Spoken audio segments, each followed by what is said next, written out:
Hello everyone and welcome back to the channel. I hope you're having a fantastic day, and if you're not, I do hope it gets better. So more and more news is coming out every day about Jurassic World Evolution 2, and about every 2 weeks I will make news videos that kind of compile all the news that has been released over those 2 weeks, throw it into a video, and post it for you guys to watch and inform you about.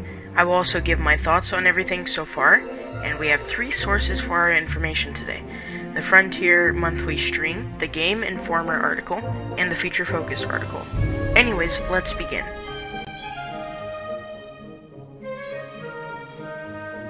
So this bit of news came out a while ago, well, actually as soon as the trailer went up, but on the website that they announced that there would be 4 new game modes: Campaign, Challenge Mode, Sandbox, and Chaos Theory. In the first game, we already have Campaign, Challenge Mode, and Sandbox, but they will be changed a little bit to fit the new game. But the one that has me most intrigued is Chaos Theory. In this mode, you'll get to play at different times in the movies, sort of like a what-if scenario. So that is going to be really interesting. Also, the campaign is going to be a little bit different this time because the game takes place after Fallen Kingdom. We won't be building a park to satisfy our guests. Instead, we will be building nature reserves and facilities that focus on our dinosaurs' welfare, more than the guest needs. But Cabot Finch is confirmed to come back, and we all know that he likes profit, so who knows, maybe he'll have a bit of a twist on the story.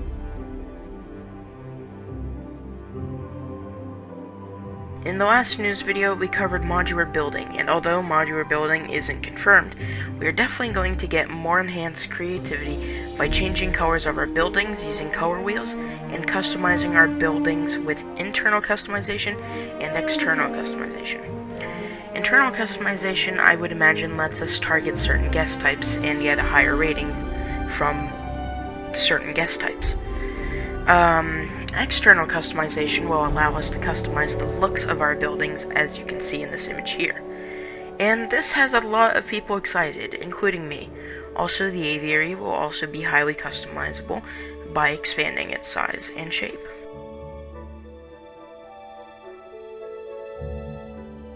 Managing your park or facility will be deeper than before to satisfy individual guest types, so we might get Jurassic Park Operation Genesis levels of guests, and our 4 confirmed types of guests are adventurers that want to see big carnivores, nature, standard, and luxury. So I would imagine luxury with clean parks, everything to be looking good, and, expensive paths and all that. And, but I would imagine nature would like to see dinosaurs roaming around in natural prehistoric habitats.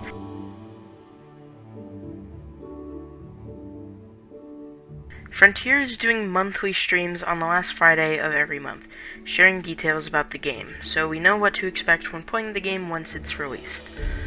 And at one point, they came to the topic of dinosaurs, and said something along the lines of, "No models or animation rigs have been transferred over to the new game from the first, so we are getting entirely new animations, which is exciting to hear.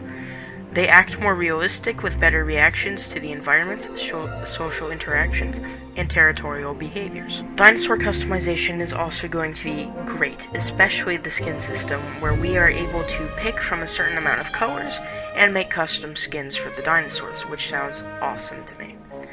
Herbivores no longer require feeders, but instead can eat from placeable paleo plants, which you can place in your enclosure, which sounds really exciting. And unfortunately, baby dinosaurs are confirmed not to be in the game. And I do believe it's important to say, but aquatic reptiles and flying reptiles are not going to be in looped animations. They will do different things and act like your normal land creatures, and fly or swim in different parts of the enclosures.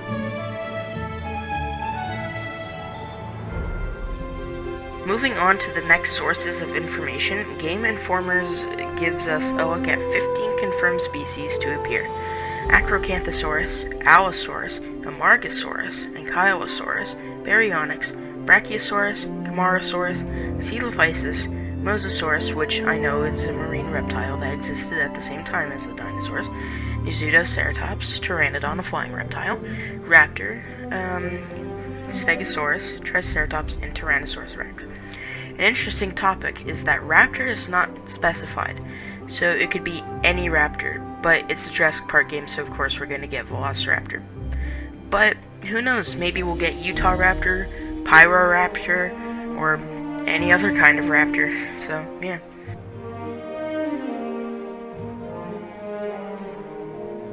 For genetics, we have an interesting process of synthesis and incubation.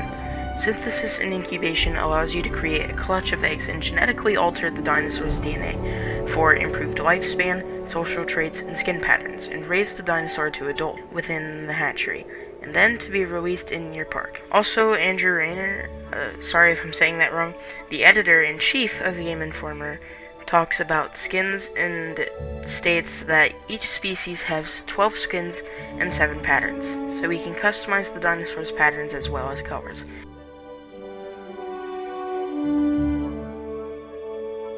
Some dinosaur species, mostly herbivores I would imagine, can get along and form herds, but some species that require to be less social will walk around their enclosure and start to create a territory, and if another species enter, they will become territorial.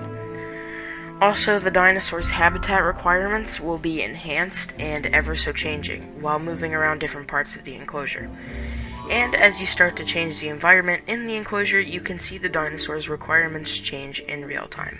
When a dinosaur was injured in a fight, you could heal it with a ranger team, but now the healing of your dinosaurs is more complex. If a dinosaur takes minor damage, it will be treated with a new vet unit, but serious injuries need to be treated at a building, the Paleomedical Facility, and can be taken there via helicopter. Much like another Frontier game, Planet Zoo, you can freeze time to work on something else, but the function will be disabled if there's like a crisis in your park, like storms or a dinosaur broke out.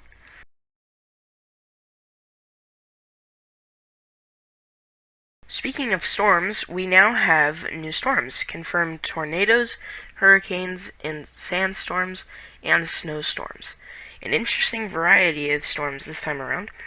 I would imagine each one will be dangerous to our dinosaurs and parks, and back in the day of JPOG, Jurassic Park Operation Genesis, if you don't know, tornadoes could lift your dinosaurs and guests off the ground, so it will be interesting to see how these new storms have an impact on our dinosaurs and guests.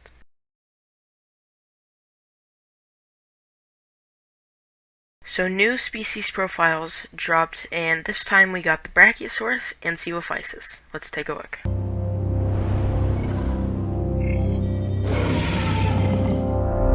The giant Brachiosaurus. Unlike a number of other sauropods, the forelimbs of the Brachiosaurus are notably longer than its hind legs. This causes its back to incline and gives it an appearance that vaguely resembles the giraffe.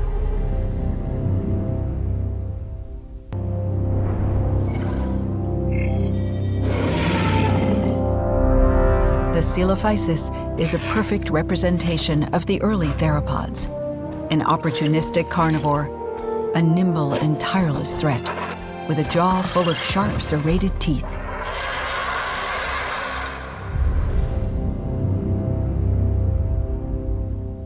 Alright, so we got a lot to break down in these two trailers. So, number one, let's start with the Brachiosaurus.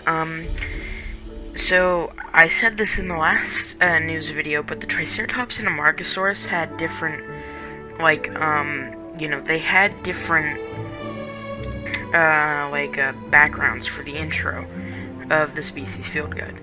But, the Amargasaurus and Brachiosaurus, however, have the same, so perhaps they share the same environment, but I don't know, that's gonna be quite interesting. We also now have it confirmed that Tyrannosaurus rex will be able to hunt Brachiosaurus, which is very exciting.